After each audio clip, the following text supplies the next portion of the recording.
법무부 장관으로서 헌법재판소의 결정을 존중합니다. 위헌, 위법이지만 유리하다는 결론에 공감하기는 어렵습니다. 덕분에 취지는 앞으로도 계속 이런 식으로 회기 쪼개기, 무장탈당 입법을 해도 괜찮은 것처럼 들리기 때문입니다. 국민의 삶에 큰 영향을 미치는 헌법적인 질문에 대해서 실질적인 답을 듣지 못해 유감스럽게 생각합니다. 정치적 책임 부분 관련해서 지금 사퇴 요구 나오고 있잖아요. 같은 생각이십니까? 사퇴를 해야죠. 사퇴를 거부한다면 국회 차원에서 할 수 있는 예컨대 탄핵 추진이나 이런 것이 검토될 수 있겠습니다. 5명의 이제 재판관들은 우리법 연구회랄지 민변이랄지 국제인권법 연구회 이러한 특정 성향을 가진 단체 출신의 재판관들입니다. 그러니까 이런 중립적이지 않은 헌법재판소의 구성, 결국은 어떤 편파적인 성격의 재판관들이 편파적인 결정을 저는 했다고 보고 있고요. 편파적인 결정으로 내려진 이 결정에 대해서 한동훈 장관에게 어떤 책임을 묻겠다는 것 자체가 저는 이것은 전제 자체가 잘못된 거라고 생각합니다.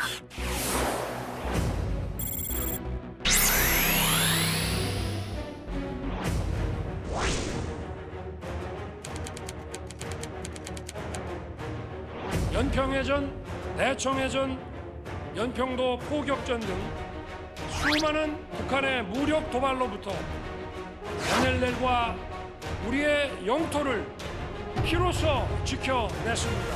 북한의 무모한 도발은 반드시 대가를 치르도록 할 것입니다.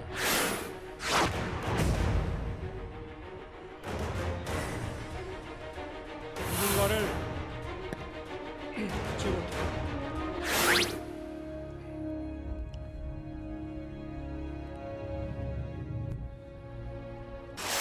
55분의 그 영웅의 이름을 불러보겠습니다.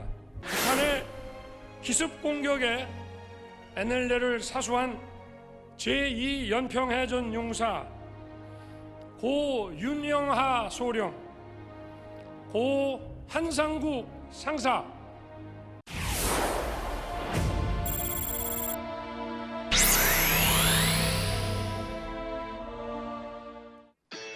국가대표 정치뉴스쇼 5시 정치배이 시작하겠습니다. 백반장이 아주 좋아하는 금요일입니다. 자, 헌재의 검수완박 법안 결정을 놓고 아까 영상에서 봤습니다만 여야가 오늘도 아주 치열하게 맞고 있잖아요. 그러니까 여당은 헌법재판관들이 정치적인 결정을 했다. 이렇게 주장을 하고 있는 거고 야당은 한동훈 법무장관의 사퇴를 요구하고 있는 거죠. 네, 그렇습니다. 국민의힘 김기현 대표가 정치재판소 같다고 발언한 데 이어서 여당 의원들은 재판관들의 성향도 문제 삼고 있는데요. 앞뒤가 안 맞는 정치적인 결론을 내렸다는 겁니다. 반면 민주당은 한동훈 장관이 책임지고 사퇴해야 한다고 했습니다. 사퇴를 거부한다면 국회 차원에서 탄핵이 검토될 수도 있다고 주장했습니다. 한동훈 장관이 어제 헌재 결정에 공감하기 어렵다고 했잖아요. 네. 조금 전에 영상에서 잠깐 그 발언을 들어봤습니다만 오늘 민주당의 사퇴 또는 탄핵 주장에 대해서 직접 입장을 또 내놨다는 거죠. 네, 맞습니다. 한 장관은 탄핵 주장에 대한 입장문을 냈는데요. 민주당은 입버릇처럼 탄핵을 말해왔다며 탄핵이 발의되면 당당하게 응할 거라고 말했습니다. 그러면서 잘못된 절차를 거친 법이 만들어졌을 때 국민 피해를 막는 게 법무장관의 책무라고 했습니다. 헌재 판단 이후에 민영비 의원의 복당 여부를 놓고 또 여러 가지 정치권에서 논란이 일고 있는데 일단 민주당 의원들이 복당시켜야 한다는 그런 목소리를 또 연이어 내고 있는 그런 상황이죠. 자, 잠시 후에 저희가 상황실에서 짚어보도록 하고요. 어제 저희가 속보로 짚어봤습니다만 그 기소된 이재명 대표의 당직을 유지하기로 한 당무위원회 결정을 두고 어제 오늘 계속해서 논란이 이어지고 있네요. 네, 맞습니다. 비명계를 중심으로 사퇴론이 이어지면서 당내 혼란이 계속되고 있는 건데요. 이상민 의원은 전체적인 과정이 쫓기듯 지질한 모습을 보였다고 했습니다. 이 대표의 사퇴를 다시금 촉구했고요. 이런 가운데 지명직 최고위원인 임선숙 최고위원이 사퇴할 결심을 밝히는 등 인적 쇄신 움직임도 일고 있는 상황입니다. 국민의힘 얘기 잠깐 좀 짚어보면요. 3.1절에 세종시 한 아파트에 일장기를 개항해서 논란이 됐던 목사 있잖아요. 국민의힘 당원이었다는 거죠. 네, 이철규 사무총장은 3.1절 당시 아파트에 일장기를 개항해 물의를 빚었던 목사가 국민의힘 당원임을 확인하고 출당 조치했다고 전했습니다. 당무위원회 징계와 출당 요구로 즉시 탈당했다고 말했는데요. 그러면서 당 구성원들의 상식과도 배치되는 돌출 행동이었다고 강조했습니다. 네, 좋습니다. 오늘도 뭐 뉴스가 많네요. 백반장은 잠깐 잊고 전 들어갈게요.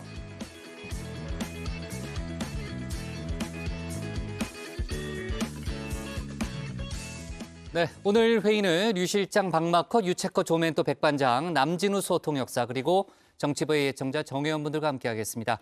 오늘도 속보 실시간 반영하면서 열어놓고 회의를 진행하죠. 오늘은 왜 인사 안 해요, 서로? 아까 인사했습니다. 했어요? 오프닝 할 때. 네. 알았습니다. 자, 회의가 진행되는 동안에는 소통반장, 백반장이 직접 여러분들의 의견을 들을 예정인데요. 오늘 응답하라 주제는 뭡니까? 네, 오늘의 응답하라 주제는요. 헌법재판소가 검수완박 입법이 무효가 아니라는 판단을 내렸습니다. 헌재 결정을 두고 정치권에서도 여진이 이어지고 있는데요. 오늘은 여기에 대해서 여러분의 생각을 나눠볼 예정입니다. 유튜브에 정치부 회의 실시간을 검색하시면 댓글 보내실 수 있으니까요. 많은 참여 부탁드립니다. 좋습니다. 정혜원 분들의 의견은 잠시 후에 들어보는 걸로 하고요. 유한울의 뉴스픽 5부터 오늘의 정치부 회의 출발하겠습니다.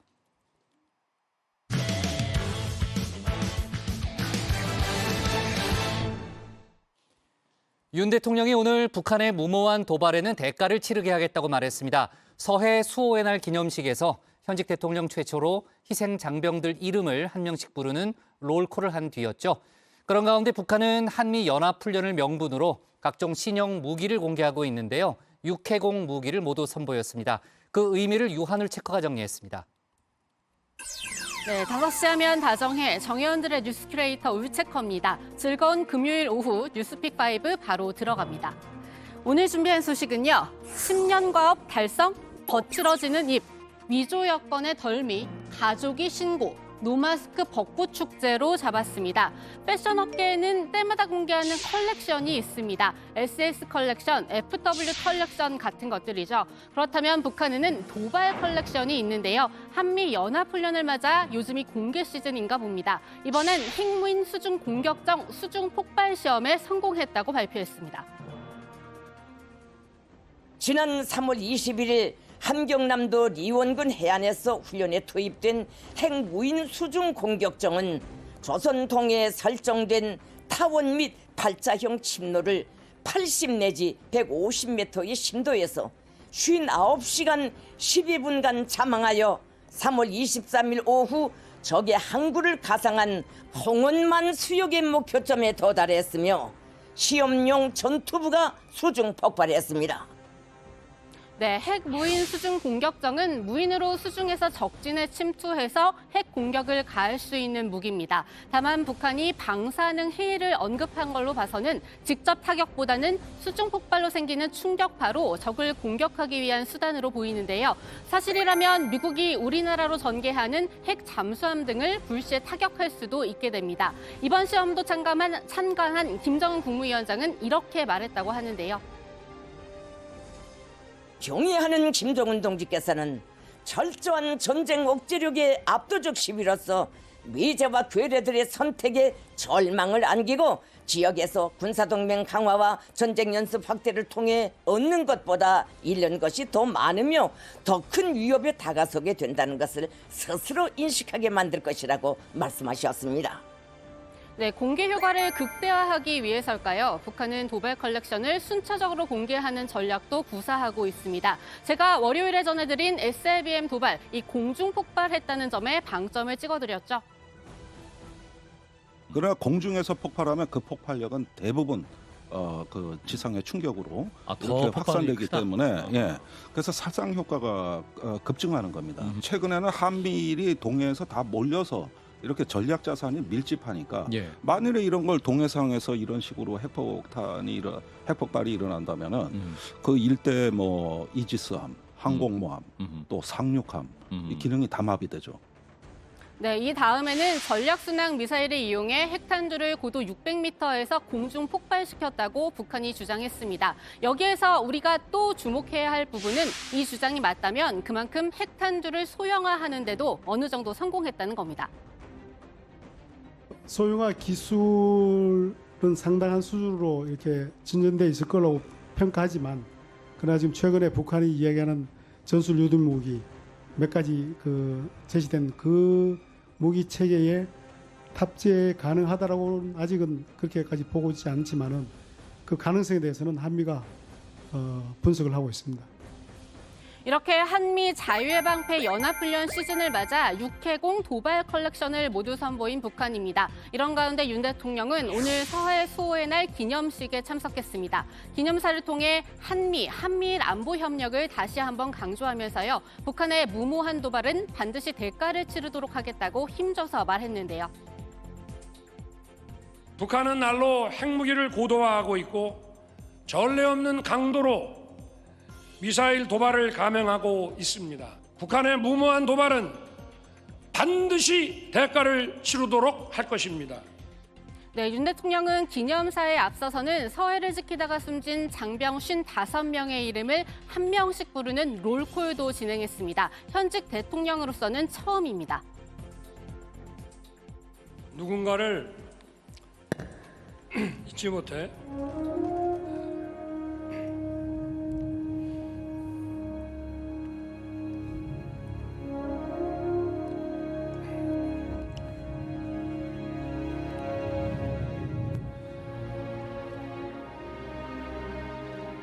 누군가를 잊지 못해 부르는 것은 영원히 기억하겠다는 다짐입니다. 우리가 가족과 함께 웃는 행복한 하루를 보내도록 국가와 국민을 지켜내는 것이 자신들의 꿈이었던 영원한 바다 사나이 55분의 그 영웅의 이름을 불러보겠습니다.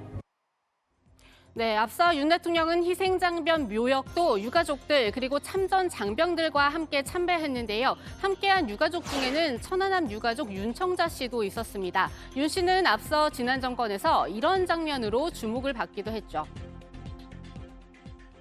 이게 한세인가 누구 주인가 좀 말씀드리면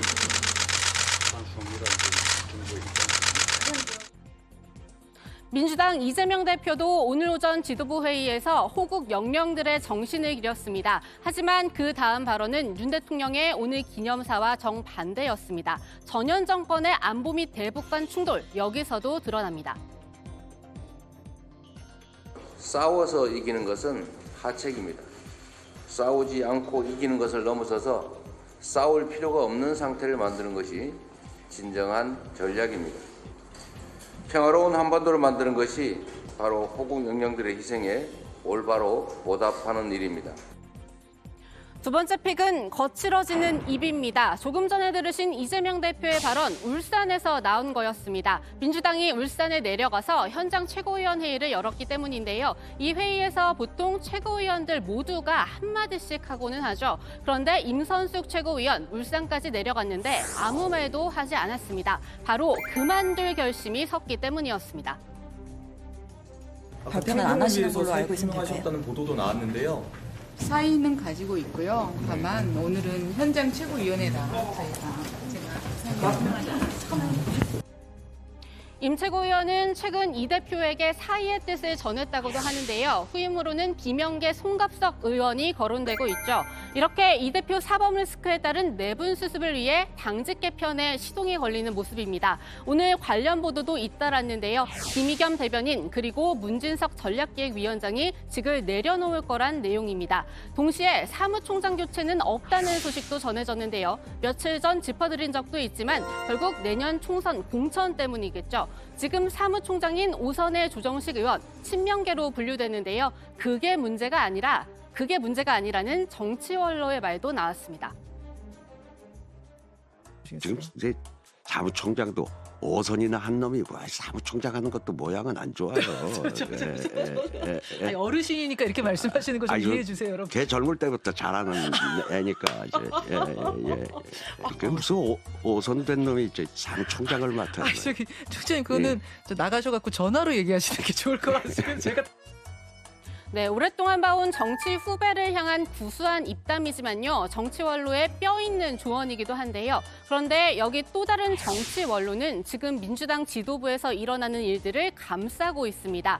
이재명 대표의 대표직 유지를 결정한 당무위, 김의겸 대변인은 만장일치로 결정된 거라고 발표했지만 전해철 의원이 기권을 했다고 뒤늦게 알려지면서 논란이 되고 있죠. 절차상의 하자 문제를 지적하고 퇴장을 했다. 퇴장 있으면 표결에 포함되지 않는 거 아니에요?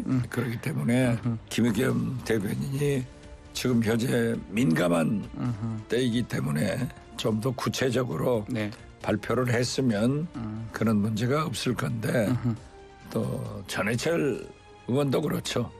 중진이 좀 넘어가 주는 것도 좋은데 박지원 전 원장은 그러면서 전 의원은 당원 80조가 잘못됐다는 거지 이 대표가 사퇴해야 한다는 이야기는 아니라고도 했는데요. 친명계 의원들 역시 절차적 문제를 제기한 거다 이렇게 비슷한 논리를 펴고 있고요. 비명계에선 여기에 맞서서 지질하다는 반응까지 나왔습니다.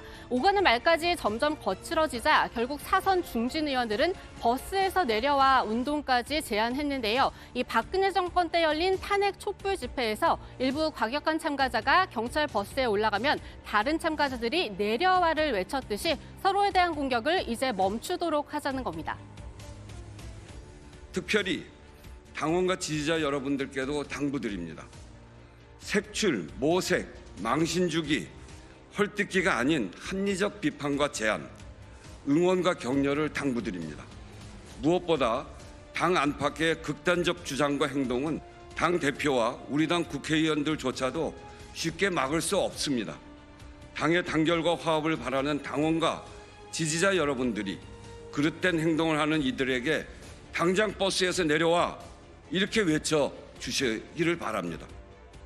네, 이 버스에서 내려와 운동은 2017년 민주당 대선 경선이 가열됐을 때도 제안된 적이 있는데요. 사실 이번 국면에서 제일 먼저 제안한 사람은 이재명 대표였습니다. 오늘 이 대표는 사실상의 이 팬미팅을 방불케 하는 찾아가는 국민보고회 울산편을 잠시 뒤 6시부터 진행하는데요. 이 자리에서 내놓을 메시지에도 당원들에 대한 당부가 담길 것으로 보입니다.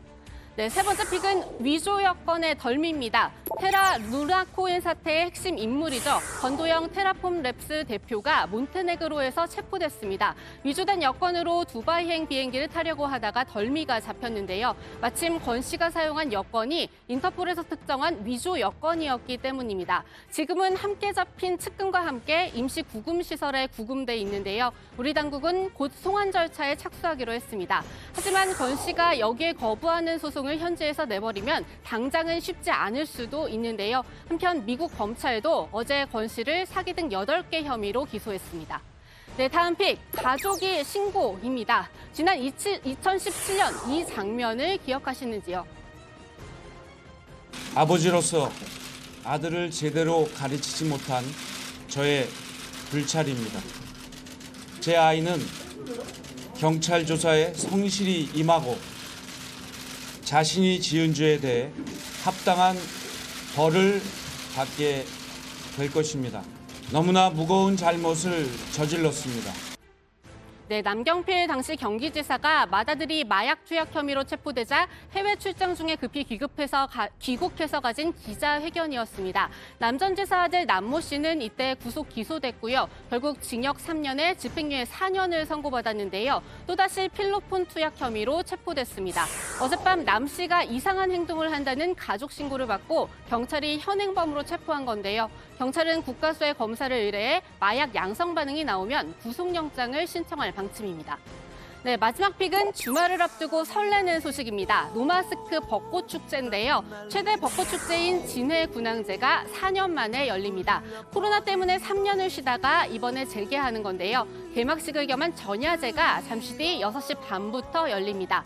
창원시는 축제 기간 동안 450만 명이 몰릴 것으로 보고 안전관리도 강화한다고 밝혔는데요. 이 진해뿐만이 아니죠. 전국 곳곳에서 벚꽃 축제가 열리는 가운데 올해 벚꽃은 다음 주 초 절정일 것으로 보입니다. 저도 아직 SNS에서 사진으로만 본 벚꽃인데요. 이번 주말에는 직접 보러 가야겠습니다. 네, 오늘의 뉴스픽은 여기까지입니다. 모두 봄날 한껏 즐기는 주말 보내시고요. 들어가서 원픽 뽑겠습니다. 뉴스픽 5였습니다. 네, 직접 내려간다는 거예요? 진해나 창원으로? 아직 안 들어왔네.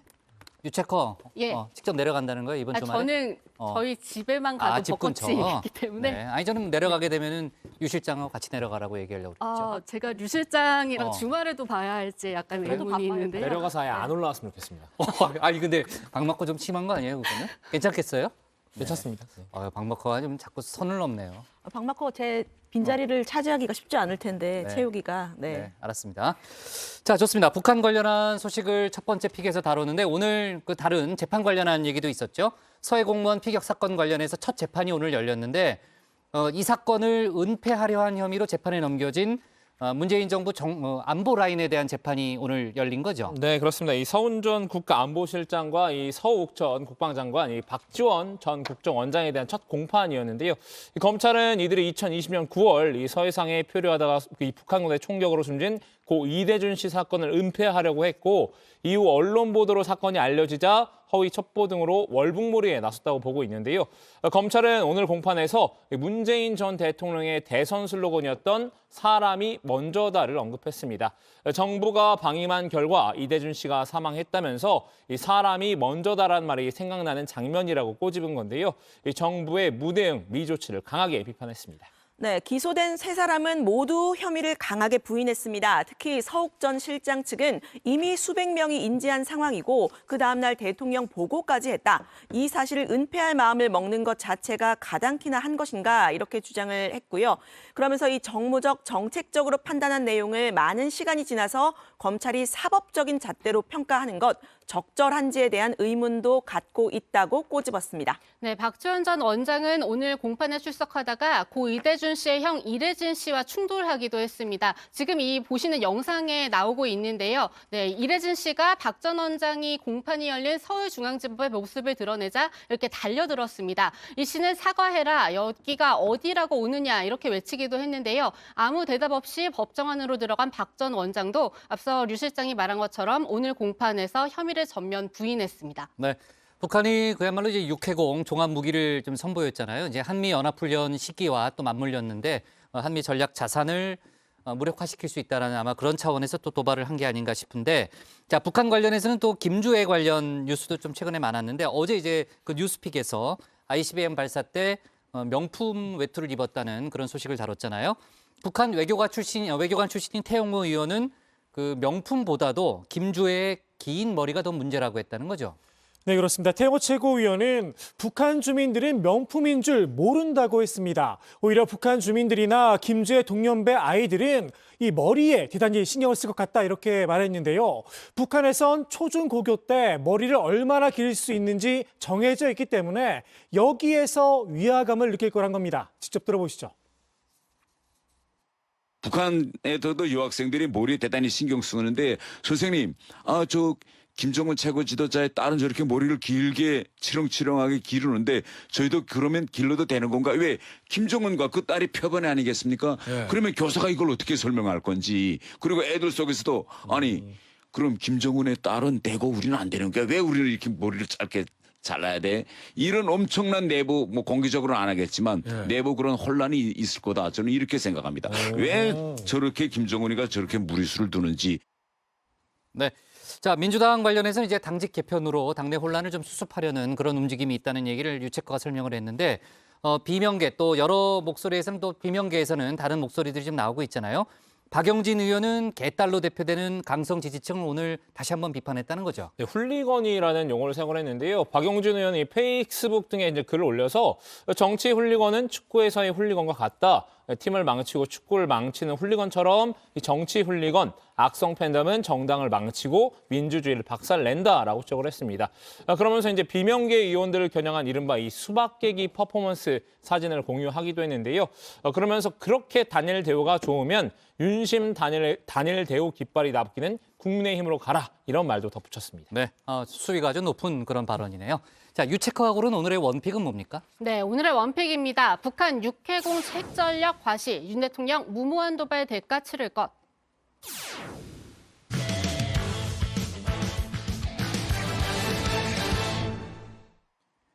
헌법재판소가 이른바 검수완박 법안이 유효하다는 결정을 내린 것을 두고 정치권 후폭풍이 오늘도 뜨겁습니다.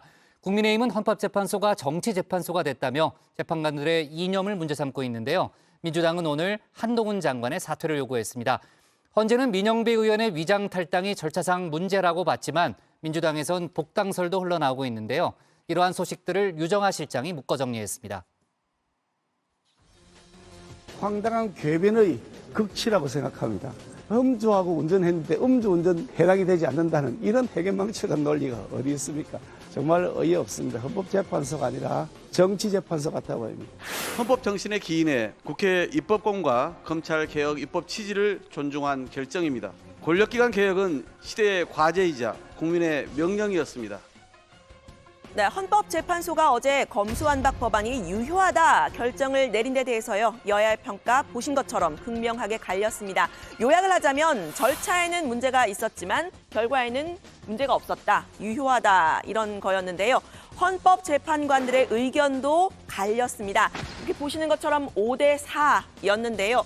문재인 당시 대통령이 지명한 이미선 재판관이 이 캐스팅 보트 역할을 했습니다. 이 재판관은 이 민형배 의원의 위장 탈당에 대해서는 실질적인 조정 심사 없이 의결되도록 했다라면서 입법 과정에 문제가 있다고 봤지만요. 법안의 효력에 대해서는 심의 표결권이 전면 차단된 것은 아니라면서 유효하다고 봤습니다. 이로써 문재인 정부 말기에 뜨거웠던 이 검수완박 법안 논란, 법적으로는 11개월 만에 종지부를 찍게 됐습니다. 자, 검찰청법 일부 개정 법률안 대안 의결하겠습니다.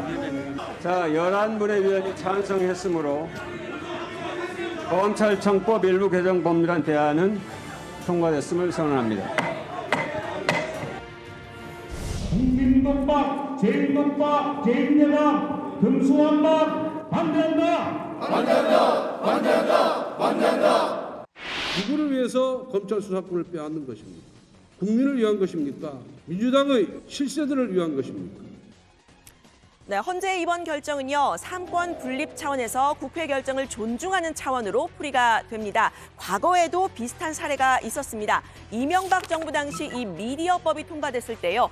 부정투표가 다수 확인이 됐다. 그러면서 처리 과정에 문제가 있다고 봤고요. 또 한미 FTA 비준 동의안의 경우에도 당시 박진 외통위원장이 회의장 출입구를 봉쇄해서 야당 의원들의 출입을 막은 점 위법하다고 봤습니다. 하지만 이 두 경우 모두요. 법안 자체는 유효하다 결정을 내렸었는데요. 헌법재판소에 이번 심판을 청구했던 전주의 의원은 이 결과를 받아든 뒤에 헌법재판관들의 성향을 문제 삼았습니다. 5명의 이제 재판관들은 우리법 연구회랄지 민변이랄지 국제인권법 연구회 뭐 이러한 특정 성향을 가진 단체 출신의 재판관들입니다. 중립적이지 않은 헌법재판소의 구성, 결국은 어떤 편파적인 성격의 재판관들이 편파적인 결정을 저는 했다고 보고 있고요. 네, 민주당은 헌재의 결정이 검찰개혁에 힘을 실어줬다고 판단했습니다. 한동훈 법무부 장관이 주도했던 검수원복 시행령까지 원상복귀시키겠다라고 했는데요. 헌법재판소는 검찰 수사권을 회복시킨 법무부 시행령은 위법임을 분명히 했습니다. 한동훈 장관이 부패범죄, 경제범죄 등을 자기 맛대로 해석해서 검찰 수사권을 다시 확대한 것은 상위법을 명백하게 위반한 반헌법적 불법 시행령임을 명백하게 확인시켜준 셈입니다.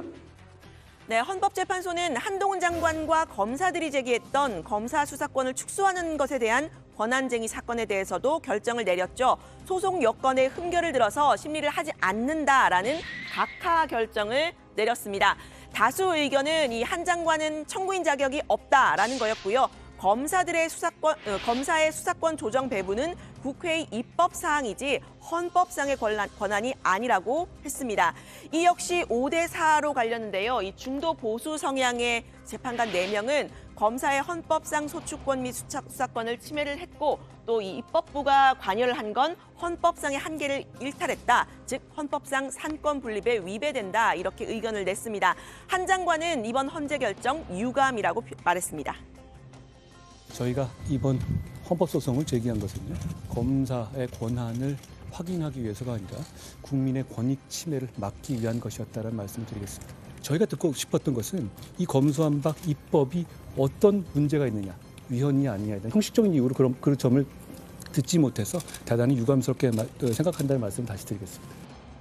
네, 한 장관은 검수완박 법안이 유효하다고 본 헌재의 결정에 대해서도요. 존중은 하지만 결론에 공감하기는 어렵다고 했습니다. 헌재의 결정이 5대4로 아슬아슬하게 내려진 점을 강조했습니다. 5분의 취지는 앞으로도 계속 이런 식으로 회기 쪼개기, 위장 탈당 입법을 해도 괜찮은 것처럼 들리기 때문입니다. 그러나 4분의 재판관들이 위헌성을 인정해서 저희 의견대로 검수안박법의 효력을 전적으로 부정한 점을 의미 있게 생각합니다. 네, 어제 헌재의 결정으로 2사람의 거취가 도마 위에 올랐습니다. 다름이 아니고요. 한동훈 장관과 무소속 민형배 의원입니다.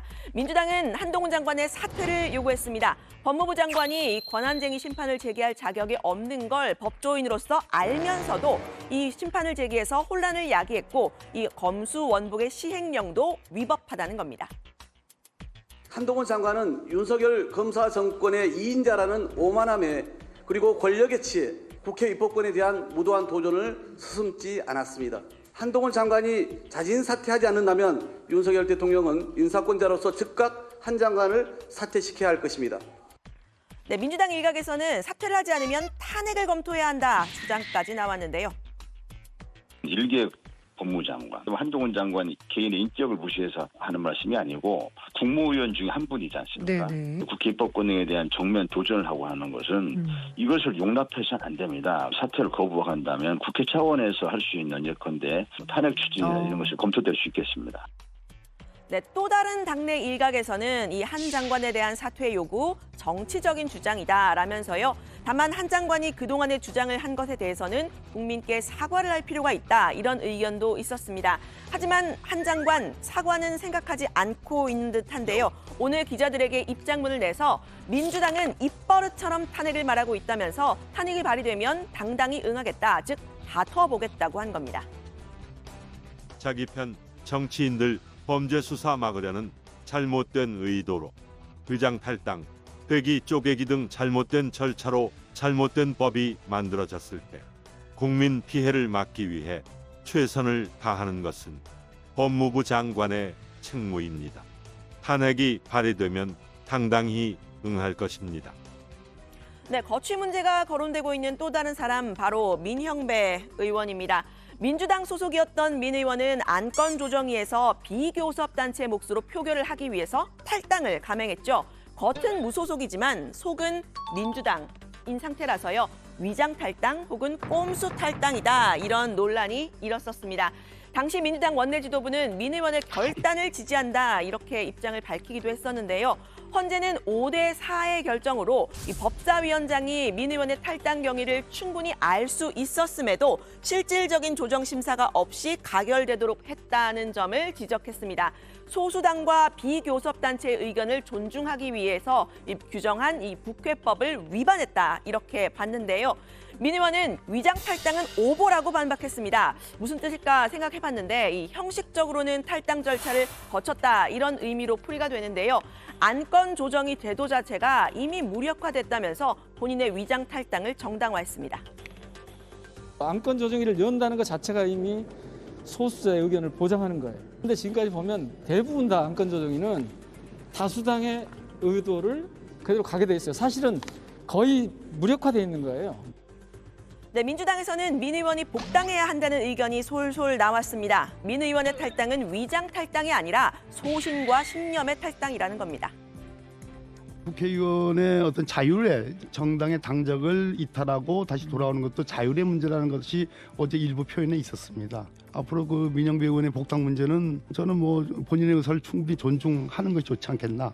의원으로서는 사실 그 법을 통과시키기 위해서 탈당이라는 수단까지 쓴 거죠. 그럼 과연 이게 진짜 위장 탈당이다, 꼼수 탈당이라고 부를 수 있는 거냐. 자신의 소신과 신념 또 거기에 기반한 법안을 통과시키기 위해서 선택을 한 것인데. 네, 민 의원이 민주당으로 다시 돌아오려는 이유요. 민 의원의 지역구는 민주당 지지세가 강한 광주입니다. 재선을 하려면 당적이 필요하기 때문으로 풀이가 되는데요. 소신과 신념으로 탈당을 했다면 그 신념 그대로 지역구에서 평가받아야 하는 것 아닐까요? 헌재도 민 의원의 탈당에 대해서는 절차적 위법을 분명히 지적을 했지만 민 의원이 복당을 하게 된다면 이 민주당에서는 역전의 용사 내지는 돌아온 순교자 대접을 받게 될 것으로 보입니다.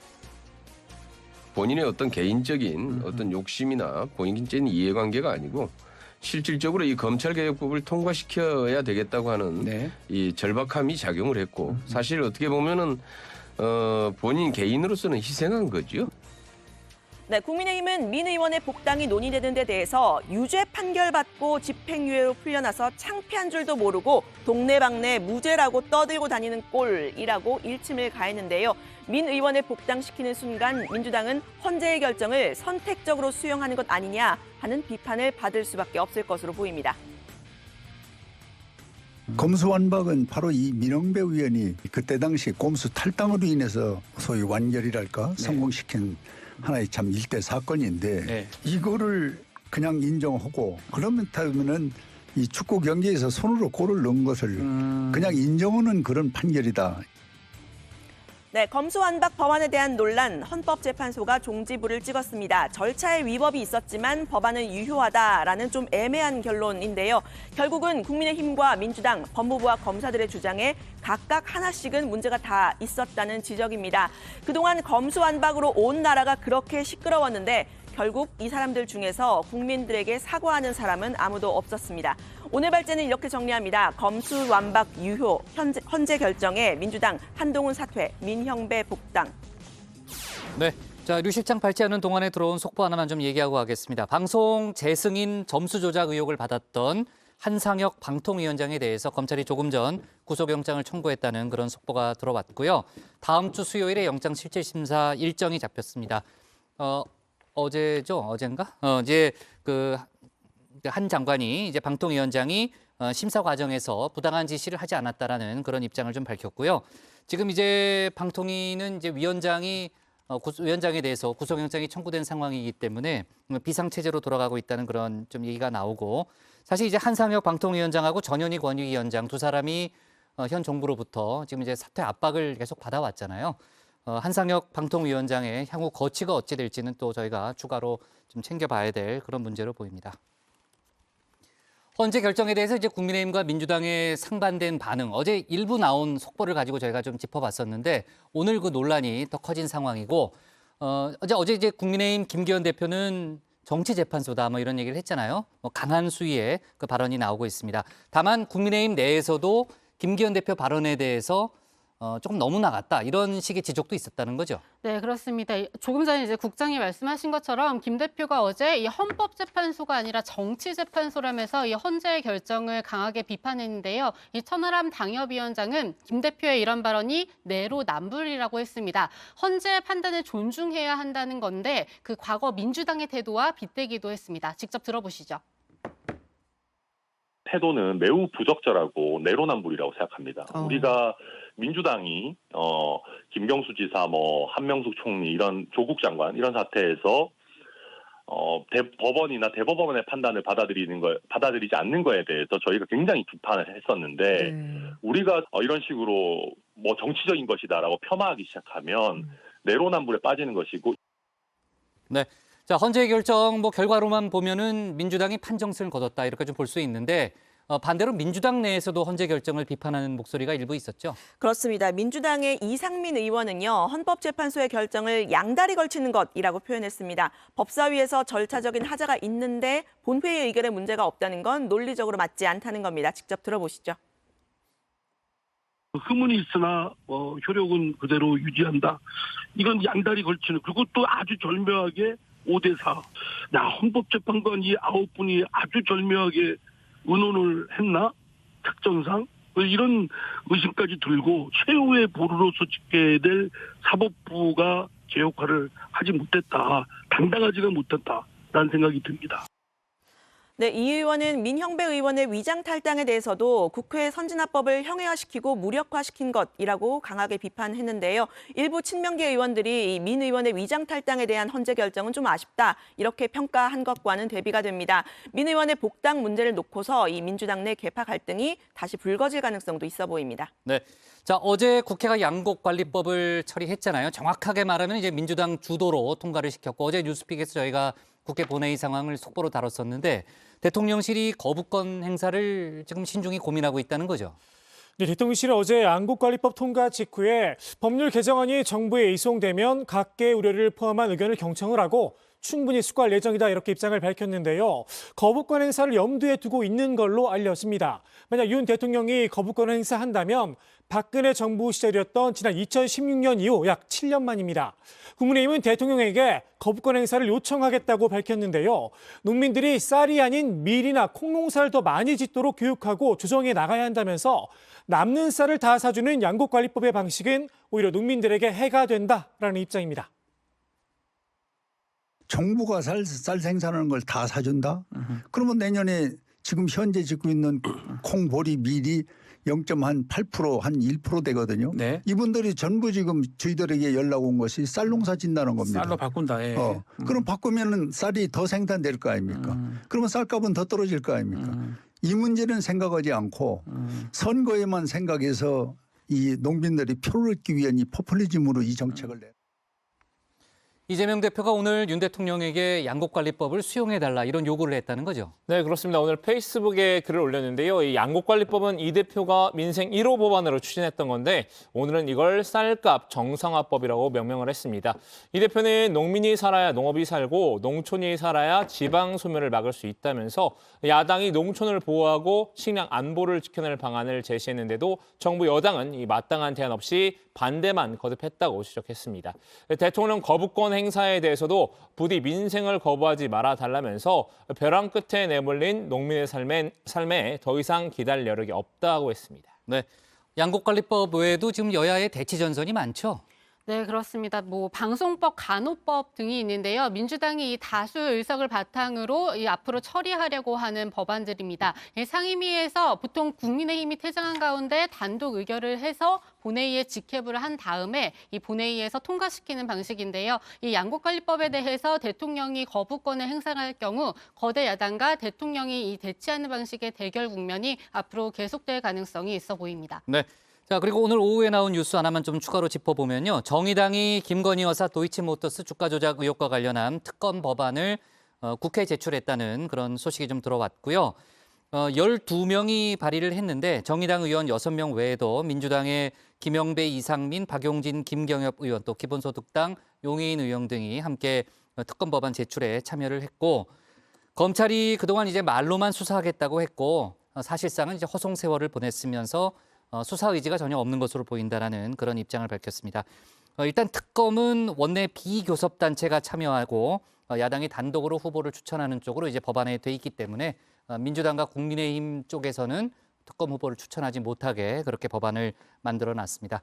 자, 민주당에서는 이제 쌍특검 얘기를 그동안 많이 했었는데 이제 정의당이 법안을 제출했으니까요. 이제 쌍특검 관련 논의도 아마 다음 주에 좀 본격화될 수 있다는 그런 생각이 드네요. 자, 좋습니다. 오늘 발제 이렇게 정리하겠습니다. 검수완박 유효 헌재 결정에 민주당 한동훈 사퇴 민형배 복당으로 제목을 잡겠습니다.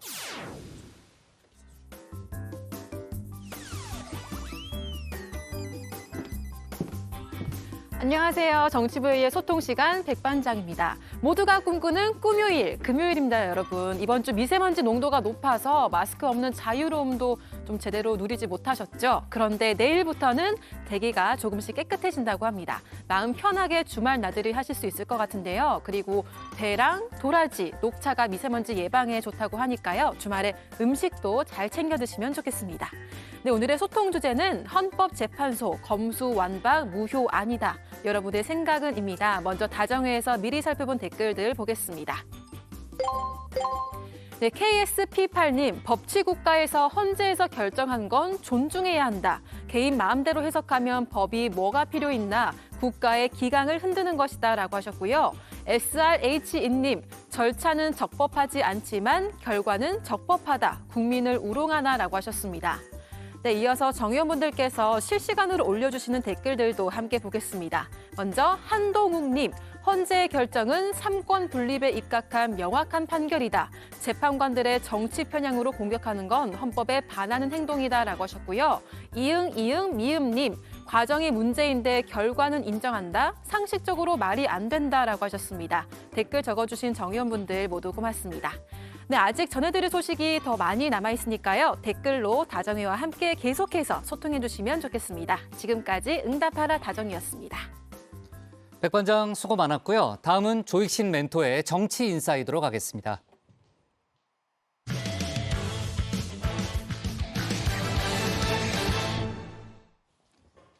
이번 한일 정상회담 결과를 놓고 여야가 미래를 위한 결단이었다. 제2의 늘사늑약이다. 이렇게 공방을 벌이고 있죠.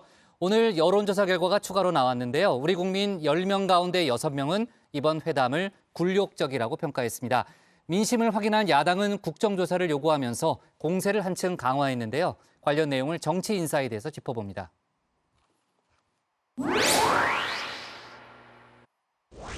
지금 우리는 역사의 새로운 전환점에 서 있습니다. 저는 현명하신 우리 국민을 믿습니다. 한일 정상회담의 성과를 설명하며 현명하신 국민을 믿는다고 했던 윤석열 대통령. 현명한 국민들, 이번 회담을 어떻게 평가하고 있을까요? 국민 10명 가운데 6명은 굴욕적이라고 생각했습니다. 윤 대통령이 구상권을 행사하지 않겠다고 일본에 약속한 강제 동원 문제, 이 역시 차기 정부에서 원점 재검토해야 한다는 의견이 62%에 달했습니다. 윤 대통령은 이번 회담이 미래 세대를 위한 일이었다 강조했죠. 무엇보다 미래 세대 청년들에게 큰 희망과 기회가 될 것이 분명합니다. 미래 세대, 청년들의 생각은 그럼 어떨까요? 연령대별로 살펴보니 MZ세대에서도 굴욕적이라는 응답이 훨씬 높았습니다. 성공적인 회담이라는 답변이 많은 연령대는 60대 이상뿐이었는데요. 미래 세대보다는 어르신 세대가 희망과 기회를 본 듯합니다. 이번 한일 정상회담, 강제동원 문제뿐 아니라 민감한 여러 뒷이야기들이 흘러나오고 있죠. 일본 언론을 통해 독도와 위안부 문제는 물론 심지어 이 멍게까지 등장을 했습니다. 모두 일본 측 관계자 발로 말입니다. 우리 국민들 입장에선 하나같이 열불나는 사안들인데요. 정치권에선 기시다 내각이 이번 회담을 정치적으로 이용하고 있다는 비판이 나왔습니다. 기시다 수상이 말이죠. 우리 윤석열 대통령은 호의를 가지고 접근했는데 윤석열 대통령이 갖고 노른 거예요. 그래서 그 정상회담에서 원래 의제로 삼으면 안 되는 일본 수산물 문제나 위안부 문제나 독도 문제를 거론했고요. 그리고 나서 자기들이 그걸 거론했다 이렇게 언론 플레이 했지 않습니까? 기시다 정부 한일 정상회담 효과를 톡톡히 보고 있죠. 내각 지지율이 전달보다 4.9%포인트 수직 상승하면서 45.9%를 기록했습니다. 자민당에선 지지율이 더 오를 거라고 내다봤는데요. 물 들어올 때 노 적겠다는 걸까요? 이참에 의회를 해산하고 총선거를 치르자는 이야기까지 나옵니다. 선거에서 이길 수 있다. 자신감이 붙은 겁니다. 그럼 윤석열 대통령의 국정 지지율은 어떨까요? 여전히 30% 초반대에 머물러 있습니다. 한일 정상회담을 옹호하며 내놓은 여권 인사들의 말들, 이 역시 민심을 자극하고 있죠. 어제는 역사관을 의심케 하는 발언도 나왔습니다. 한일 합방이 누구의 잘못이냐. 이제는 우리나라도 이런 X와 노냐 이런 이분법 사고에서는 저는 벗어나야 된다고 생각합니다. 우리가 그레이존에서 사는 게 훨씬 많거든요. 저는 개인적으로 우리가 이 1910년 한일 합방은 우리나라가 힘이 없어서 그렇게 당했습니다. 이 한일 합방이란 용어, 일본의 나라를 팔아먹은 을사오적이 처음 사용했죠. 지금은 사라진 말입니다. 한일 경탄이 옳은 표현입니다. 더욱이 우리나라가 힘이 없어서 한일 합방을 당했다라 전형적인 신민사관입니다. 우리 탓으로 나라를 잃었다라고 생각하는 것이 당시 식민주의자들의 일관된 이제 논리였고, 그러니까 지금으로 보면 뭐냐면 모든 사건의 책임을 피해자에게 돌리는 피해자 책임론이에요.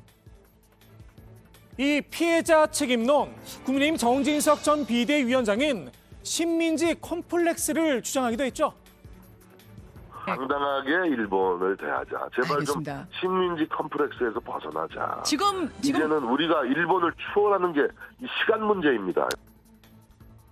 일본에게 당당하게 사과와 배상을 받겠다는 게 식민지 컴플렉스라는 걸까요? 하긴 윤 대통령과 절친한 사이로 알려진 석동현 민주평통 사무총장은 식민지배 받은 나라 중에 지금도 사죄나 배상하라고 요구하는 나라가 한국 말고 어디 있느냐 말하기도 했죠. 글쎄요, 과연 그럴까요?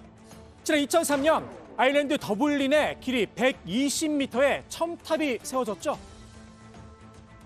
저 뾰족한 청탑이 바로 더 스파이어입니다. 원래는 저 자리에 영국의 국민 영웅으로 불렸던 넬슨 제독의 동상이 있었는데요. 아일랜드의 1인당 GDP가 영국을 추월한 것을 기념으로 세워졌다고 해요.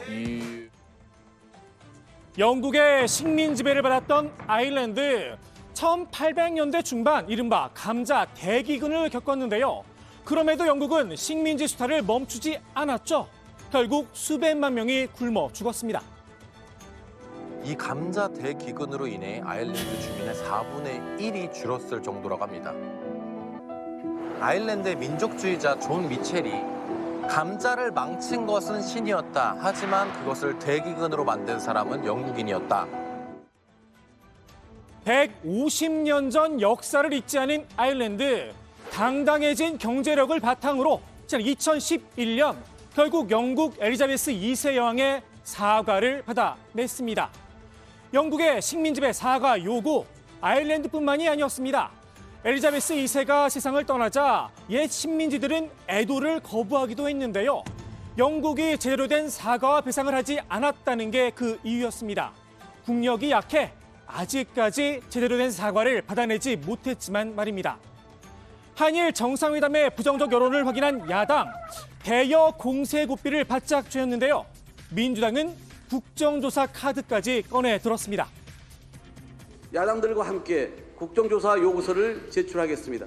우리 대법원 판결까지 부정하고 3건 분립마저 유태롭게 한 제3자 편지안을 비롯하여 대일 구력외교 과정에서 불거진 우리 국익과 국민의 생명권, 안전권, 경제권까지 위협한 진상들 하나하나 규명하고 바로잡겠습니다.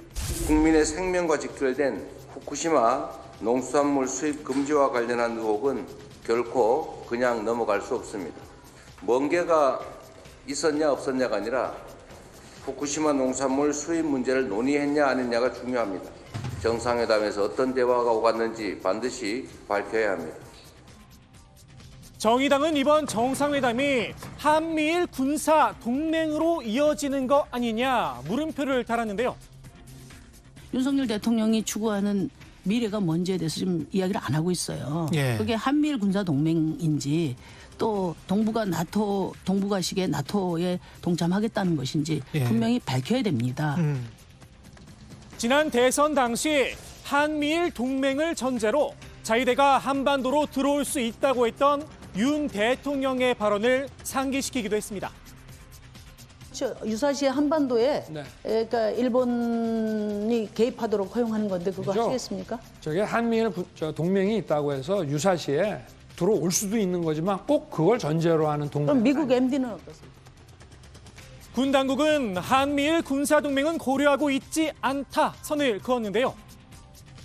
군사동맹이라는 그 표현은 적절하지 않고 그럴 가능성 전혀 없습니다. 그러니까 한미일 군사동맹은 전혀 검토하고 있지 않죠? 예, 그렇습니다. 한일 정상회담 이후 붙은 수많은 물음표들, 정부가 명확한 답을 내놔야 여론의 지지를 받을 수 있겠죠. 우리 국민들의 자긍심을 생각해서라도 말입니다. 오늘의 정치 인사이드 이렇게 마무리합니다. 한일 관계 정상화는 결국 우리 국민에게 새로운 자긍심을 불러일으킬 것이며 우리 국민과 기업들에게 커다란 혜택으로 보답할 것입니다. 네, 이번 주 이제 윤 대통령이 국무회의에서 23분에 해당하는 연설을 했잖아요. 발언을 했잖아요. 사실상 대국민 담화에 준하는 그런 얘기를 했는데 국민 여론이 썩 좋지 않은 여러 가지 거를 다 고려한 그런 발언이었을 텐데 아까 이제 조멘토가 소개한 오늘 여론조사 결과를 보니까 국민 여론이 썩 좋지는 않다는 사실이 일단 확인은 되는데 자, 그래서인지 몰라도 국민의힘 의원들이 일본을 방문하기로 했다가 연기를 했다는 거죠. 그렇습니다. 국민의힘 초선 의원들 30여 명이 오는 27일부터 이틀간 일본을 방문하기로 했었다는 소식 저희가 JTBC가 이제 단독으로 보도를 해드렸었는데요. 일본 측에서 4월 지방선거 등 연이은 선거를 이유로 일정이 빠듯하다는 의견이 왔다면서 방일을 연기했습니다. 표면적으로는 시간을 맞추기 쉽지 않다는 걸 내세웠지만 한일 정상회담 이후에 악화된 여론으로 작용이 했다는 분석인데요. 방일 명단에 포함됐던 한 의원은 지난 정상회담의 성과와 별개로 의원들의 일본 방문이 새로운 논란을 만들 수 있다고 우려를 했습니다. 일본 측이 독도나 후쿠시마 수산물 문제를 돌발적으로 거론할 경우에 국내 여론만 더 악화될 수 있다는 겁니다. 이번 정상회담 관련해서 서울대, 고려대, 동국대 교수들이 반대 성명을 발표를 했잖아요. 오늘도 시민사회단체들의 반발이 이어졌다는 거죠. 네, 그렇습니다. 시민사회단체 연대회의는 용산 대통령 집무실 앞에서 기자회견을 열고 윤석열 대통령의 사과와 함께 강제동원 해법을 즉각 폐기하고 책임자를 전원 교체하라고 요구했는데요. 윤석열 정부의 제3자 변제 방식은 피해자들에 대한 반인권적이고 불법적인 범죄라면서 헌법과 법률이 부정하는 개인의 권리에 대한 침해라고 비판했습니다. 네. 자, 어쨌든 한일 정상회담 이후에 그 한일 간의 후속 조치가 좀 속도를 내고 있는데 정부가 일본과의 협력 작업을 이어가고 있다는 거죠. 네, 그렇습니다. 이 추경호 경제부총리가 이제 경기도 용인에 조성될 반도체 클러스터의 이 한일 간 공급망 협력을 구체화하고 항공편을 늘리기 위한 작업에도 착수하겠다라고 밝혔는데요. 또 이 한일 공동 고등교육 유학생 교류 사업 등도 확대하고 이 30개 이상의 정부 대화 채널 복원 그리고 한일 경제단체 간의 채널 재개 등도 추진하겠다고 밝혔습니다. 네, 권영세 통일부 장관은 현재 일본을 방문 중인데요. 하야시 요시마사 외무상과 마스노 히노카즈 관방장관을 잇따라 만나서 정내 소통 채널을 만들자 이렇게 제안을 했습니다. 또 북핵과 미사일, 납북자 문제 등 한반도 문제 관련 한일 간 협력을 강화해 나가기로 했고요. 또 권 장관은 윤석열 정부의 담대한 구상에 대해서 일본 정부의 지지에 사의도 표했습니다. 네. 자, 이번 한일 정상회담 이후에 한미 또 한미일 정상회담이 연이어 좀 마련이 돼 있잖아요. 대통령실이 한일 정상회담에 이어서 다음 달 26일로 예정된 한미 정상회담 준비에 본격적으로 착수했다는 거죠. 그렇습니다. 대통령실은 한미 정상회담 이전에 반도체법과 관련한 추가 협상 그리고 인플레이션 감축법, IRA 관련 협상을 모두 마무리 짓겠다 이런 뜻을 내비쳤습니다. 대통령실 고위 관계자는 세계 경제가 블록화되고 자국 이기주의가 이제 만연한 가운데 한미 동맹이 유효할 것인지 한미 정상회담 전에 확인될 것이라고 밝혔는데요. 또 다른 대통령실 관계자는 각종 경제 분쟁은 회담 전에 해결하고 가는 것을 목표로 하고 있고 회담 전으로 나올 메시지나 결과물은 이보다 더 한층 발전된 형태일 것이라고 말했습니다. 네, 한미 정상회담 때 유채커나 유 실장을 워싱턴으로 보내고 싶지만 여기서 톡파원으로 하는 걸로 이번에도 이렇게 좀 하죠. 그럼 제가 하는 걸로 네? 정해진 건가요? 아니 또 번갈아 서 같이 해요. 아직 네, 좀 제고할 여지가 좀 남아 있는 없습니까? 없어요. 전혀 네, 없어요. 전혀 네. 없어요. 여기서 하는 걸로 합시다. 자, 반면 민주당에서는 이제 한일 정상회담에 이어서 한미 정상회담에서도 퍼주기 외교를 하는 거 아니냐 이런 우려의 목소리를 벌써부터 내고 있다는 거죠. 네, 그렇습니다. 민주당 이재명 대표는 한미 정상회담에 대한 우리 국민의 우려가 매우 높다면서 이번 회담마저 퍼주기 외교 시즌2가 돼선 절대로 안 된다고 말했습니다. 이 반도체 지원법 또 IRA법 등을 거론하면서요. 결코 이전과 같은 외교 실패를 반복하면 안 된다고 강조했는데요. 회복할 수 없는 국민적 불신의 늪에 빠지지 않고 대한민국 경제를 조금이라도 회복시키기 위해서라도 제대로 된 외교에 임하시기를 바란다고 밝혔습니다. 네, 한일 정상회담 후폭풍과 관련해서 이번 주 내내 저희가 이제 다정회에서 좀 다루고 있는데 논란이 끊이지 않고 가고 있기 때문에 아마 다음 주에도 저희가 관련 소식을 좀 이어서 다뤄야 될 걸로 보입니다. 오늘의 정치 인사이드는 이렇게 정리하겠습니다. 국민 60% 한일 정상회담 굴욕적 우상호 윤 대통령 호의 갖고 놀아로 제목을 잡겠습니다. 다음은 박주루 마커의 주민입니다.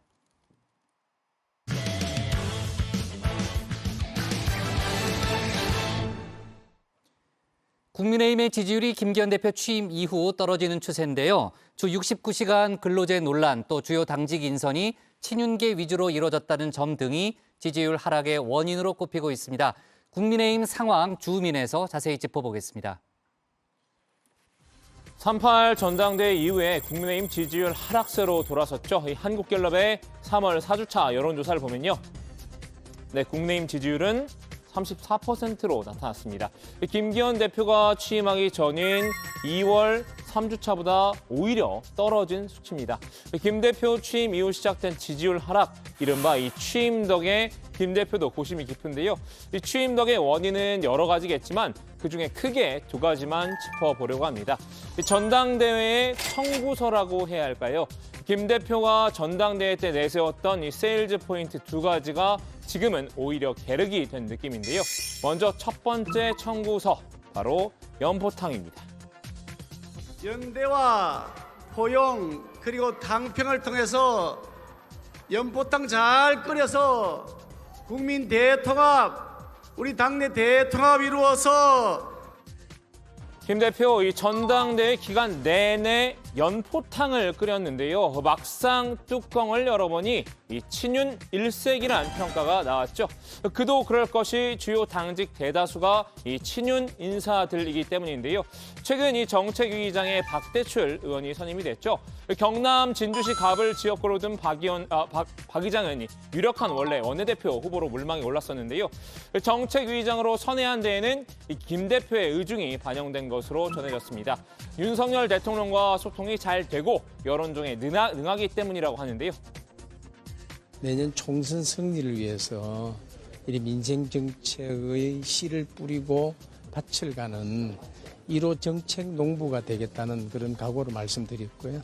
내년 총선에서는 국민들로부터 많은 표를 받아서 과반수 의석을 확보를 해야만이 우리 윤석열 정부의 국정 동력을 살리고 그 성공을 담보할 수 있는 길을 확보할 수가 있다. 박 의장, 지난 대선 캠프에서 이 유세 본부장을 맡아 윤 대통령을 측근에서 보좌했던 친윤 인사죠. 지난해 윤 대통령이 뉴욕을 방문했을 당시 이 바이든 대 날리면 듣기 평가 논란이 불거졌을 때도 이 방어 최일선에 섰던 바 있습니다. MBC는 이번 자막 조작 사건에 대해서 어떠한 반성도 없이 오히려 적반하장격으로 진실을 호도하는 그런 일을 계속 자행하고 있습니다. 여기에 다음 달 7일 치러지는 원내대표 선거 후보군도 친윤 색채가 짙은 편입니다. 이 4선의 김학용 의원과 3선 윤재욱 의원 둘 다 양강 구도로 치러질 것이라는 전망이 나오고 있는데 이 두 의원 모두 친윤계로 분류가 됩니다. 김 의원은 이 원조 윤핵관으로 통하는 권성동 장제원 의원과 가까운 사이로 알려져 있습니다. 대구 경북의 지지 기반을 둔 윤 의원은 지난 대선 때 선거대책본부 상황실장을 지냈는데요. 이러다 보니 당내에서도 우려가 나오고 있습니다. 비윤계를 무조건 배제하는 모습은 바람직하지 않다는 목소리인데요. 이준석계나 유승민계도 연포탕에 넣어야 한다는 겁니다.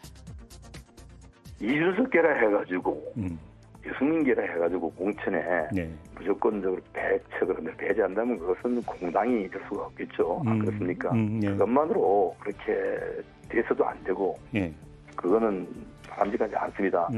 제일 중요한 건 당선 가능성이고요. 두 번째로는 우리 당의 이념과 가치를 함께 공유할 수 있는 분, 이런 분들이 우리 일반론적으로 기준이라고 하는 거 아니겠습니까? 김 대표도 이런 지적을 전달받은 듯합니다. 이준석계이자 이 당권 경쟁자였던 천하람 전남 순천갑 당협위원장을 만나기 위해 노력 중이라고 하는데요. 다만 이 천 위원장이 만남을 미루고 있다고 하죠. 일부 최고위원들이 이준석계를 향해서 이 훌리건이라는 비난을 쏟아낸 상황에서 만나는 건 마뜩지 않다는 건데요. 지금 지도부에서 나오는 얘기들이 좀 너무나 과하고 나로서 납득하기 어려운 얘기들이 있으니까 서로 좀 교통정리가 되고 차분해지면 서로라고 하기보다는 아무튼 지금 지도부 내에서 교통정리가 되고 차분해지면 좀 찬찬히 보십시다라는 의사를 이미 전달한 그런 상황입니다. 어차피 이 만남 자체가 요식행위에 지나지 않는다면 그 2030의 지지율을 되찾긴 어려울 것이라는 점도 지적했습니다. 천하람 만나고 아니면 극단적으로 이준석을 만나서 어떻게 한다고 해도 2030 지지율 단지 그것 때문에 오르지 않습니다.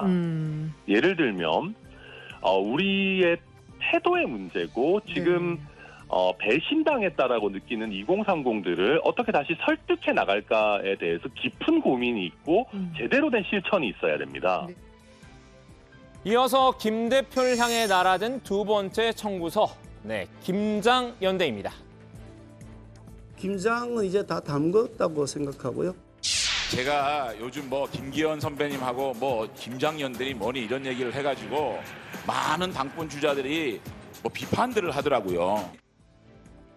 김 대표 이 김장연대라는 사다리를 타면서 친윤 대표 주자로 자리매김할 수 있었죠. 이 원조 윤핵관인 장제원 의원과 손을 잡고 윤심을 등에 업을 수 있었다는 평인데요. 하지만 당선이 된 지금은 상황이 바뀌었습니다. 이 장 의원의 존재가 오히려 김 대표에게 부담으로 작용하는 듯한데요. 장 의원의 안하무인 같은 태도가 논란이 된 겁니다. 선관위 사무처장 일어나세요. 뒤로 가요. 뒤로 가세요. 사무총장 복귀하세요. 아니 제가 국회의원 11년 하면서 위원장의 허락 없이 이석하는 피감기관장 처음 봅니다. 사무총장 뭐 하는 사람이에요? 의원이 지휘하고 있는데 이석하요? 장 의원 현재 국회 행정안전위원장을 맡고 있는데요. 지난 22일 행안위 전체회의에서 박찬진 중앙선거관리위원회 사무총장을 큰 소리로 질타한 모습이 도마 위에 올랐습니다. 이 박 사무총장이 상임위 도중 멋대로 자리를 떠났다면서 이 고압적인 태도로 호통을 쳤는데요. 한동 오해가 좀 있었던 것 같아요. 무슨 오해가 있어요? 제가 좀 메모 받기를. 누가 메모했어요? 일어나세요. 선관위 사무총장한테 있어도 된다고 메모 돌린 사람 일어나세요. 누구예요? 누구한테 메모 받았어요? 선관위 기획재정과장 기획재정과장이 죄송합니다. 위원 박 총장은 이 선관위 직원한테 이석하라는 쪽지를 받았다고 해명을 했죠. 이 장 의원은 쪽지를 전했다는 직원도 강하게 몰아세웠습니다. 어디서 배워먹은 거냐면서 반말까지 튀어나왔는데요.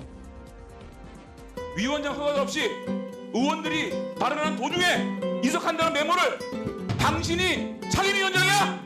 아닙니다. 죄송합니다. 들어!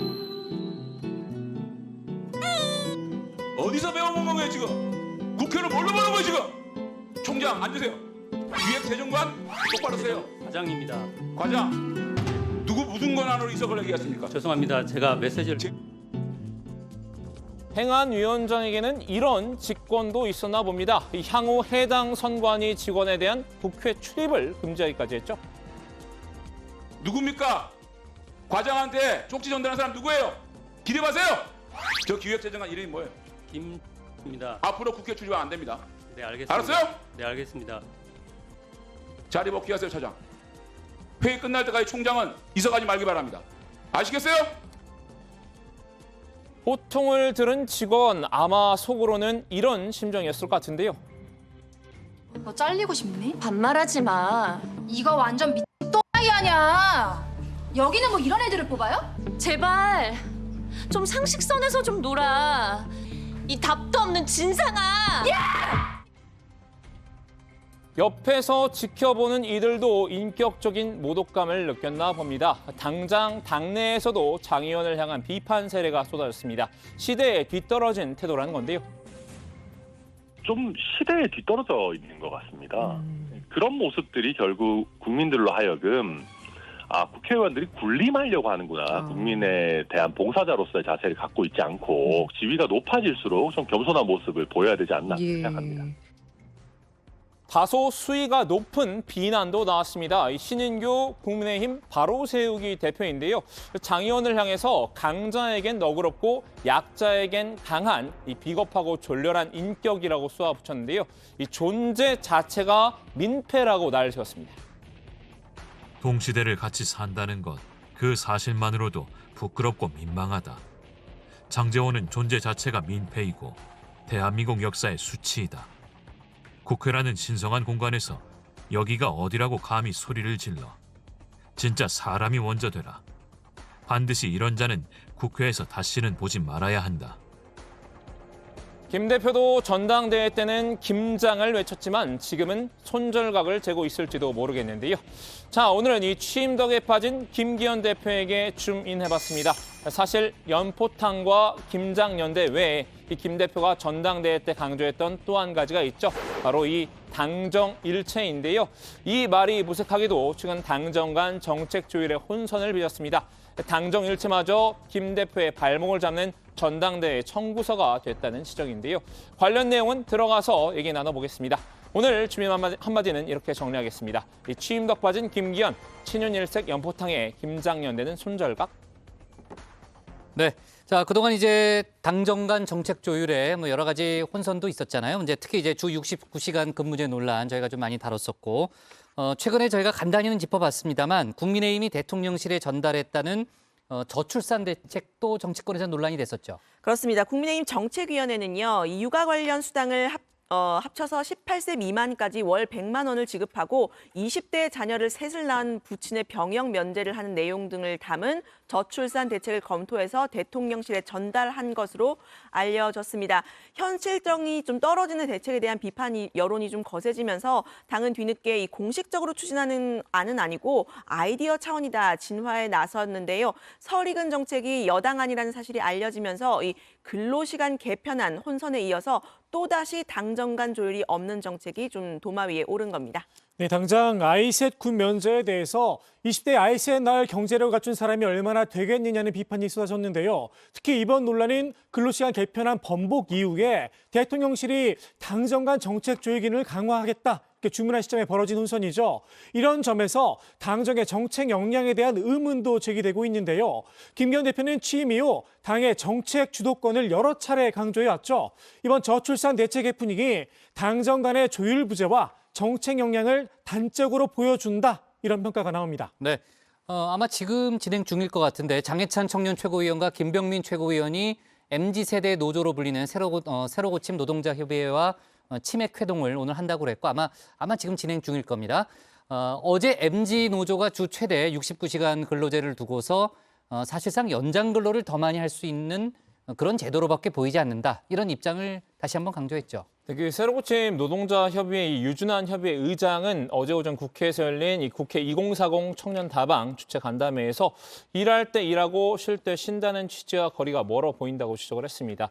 유 의장은 이 노조 회계의 투명성 강화, 이 성과 중심의 임금 체계를 골자로 한 정부 정책에 대해서도 이 비판적인 반응을 내놨는데요.